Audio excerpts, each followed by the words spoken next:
I think someone needs to clearly state how tough this is going to be on the American people without generalities, but be as specific as possible.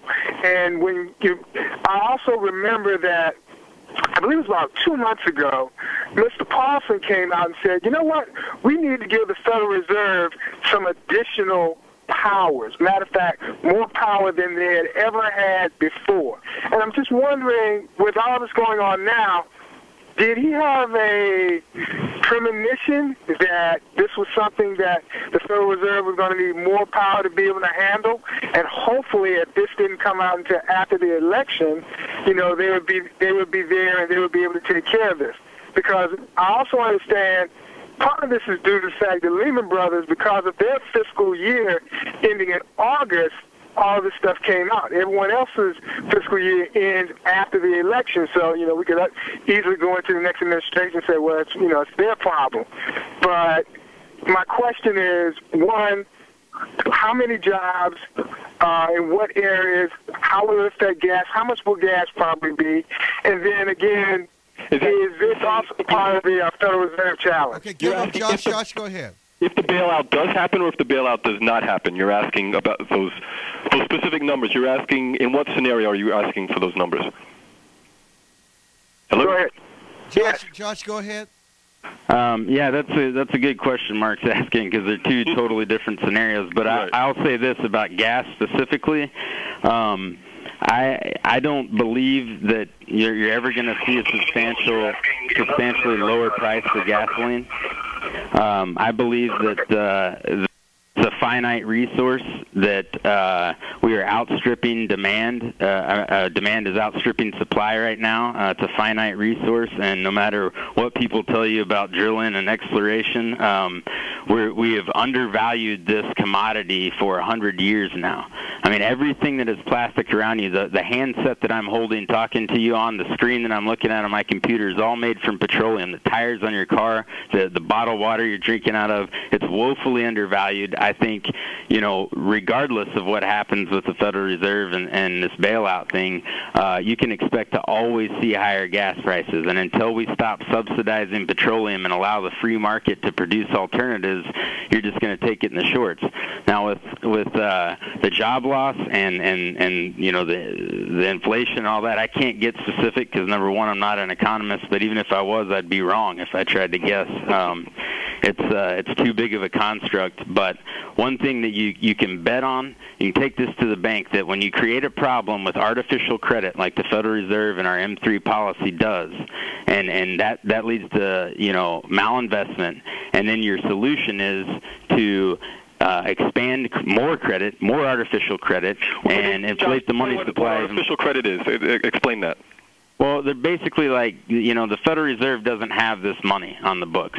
So what they do is they do what's called a journal entry, or sometimes through the Mandrake process, they create new money. Even though it's not actual currency being printed in a lot of cases, they're creating, they're loaning money they don't have and then charging our government at the current rate 2%, on the money. So basically they're making up, they don't have any money, but they loan this money they don't have to our government. And, it's a win-win for these private banks that run the Federal Reserve.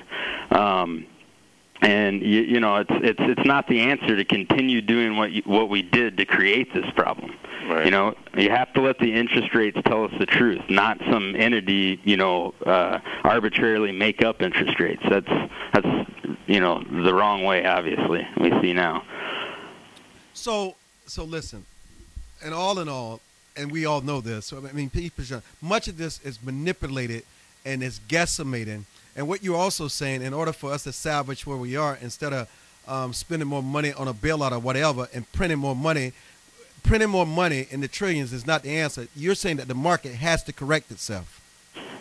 Well, yeah, what I'm saying is that, like right now, this current plan, and I don't know if it'll go through or not. I suspect it will because the powers that be have all the money and lobby. But I think that, right now they're not going to allow for the liquidation of bad debt and malinvestment. They're not going to allow the market to realize how badly these entities screwed up by saying this is worth 7.5% over 30 years.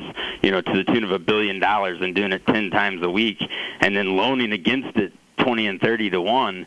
There's no way we can print enough money. It's impossible, but you have to let the market realize, that you have to liquidate the bad debt and let the market realize it, and then other entities will pop up in their place.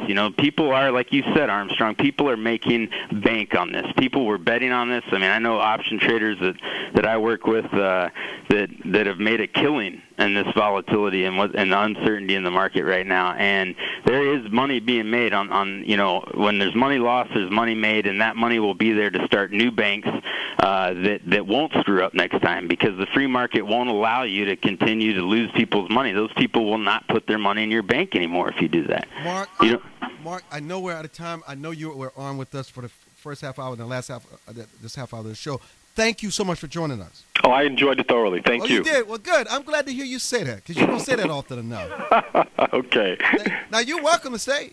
No, I have to go pick up my son. All right, thank you, Mark. Thank you. Josh Bernard is staying with us, and we're going to be joined by Greg Chris and our callers. This is an important conversation, and we intend to have it. I'm Armstrong Williams. We'll be back.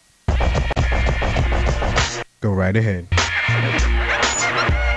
Welcome back to the Armstrong Williams Show, where it's just getting hot and smoking up in here. Josh Bernard, we're going to learn more about Josh Bernard before we say goodbye to him at the top of the hour. Greg Chris is joining us. Greg, what happened with the $700 billion plan? That's why we have you on. What happened?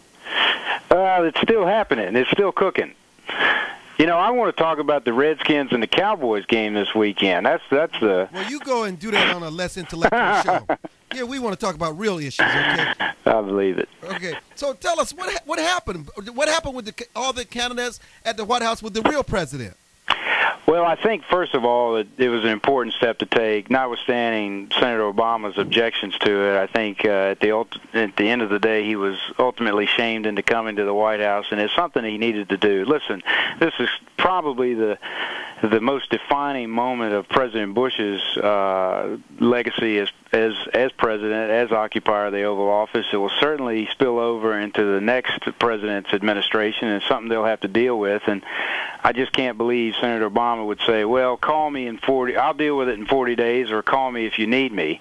I think he needed to be there. I think Senator McCain needed to be there. If anything, we know that markets respond to perceptions. Perceptions govern reality in this town as much as it does on Wall Street, and the perceptions here mattered that the nation's leaders and next leaders were going to be addressing this topic, and they needed to do it sooner than later. You could tell Obama had no choice but to attend. It's not what he wanted to do. No doubt. Senator McCain put him in a pickle. And, one thing I can't understand, Armstrong, is clearly this issue, the economy, as being the number one topic on the minds of Americans. This was the one issue that had, in the post-Republican convention bounce, clearly McCain was enjoying a nice bounce, and Senator Obama and his team wiped it out, to his credit, by focusing on the economy and hammering John McCain, and yet at a time when he could step up and look presidential and tie this off nicely, he demurred. And I don't know why, from a public relations standpoint, he would do that. It seemed he had the tiger by the tail, and yet he let him go. Josh, let me go back to you. What do you think it's going to take for this economy to get it back on track? Is there anything anybody can do? Well, yeah, there is. We can take our hands off of it and let the free market decide what all of these assets are really worth. Let the people who made the bad bets suffer, and let the people that made the good bets, start new businesses and reemploy the people that would lose jobs in this type of downturn. But the main thing I think that we could do as Americans is to go ahead and acknowledge and realize that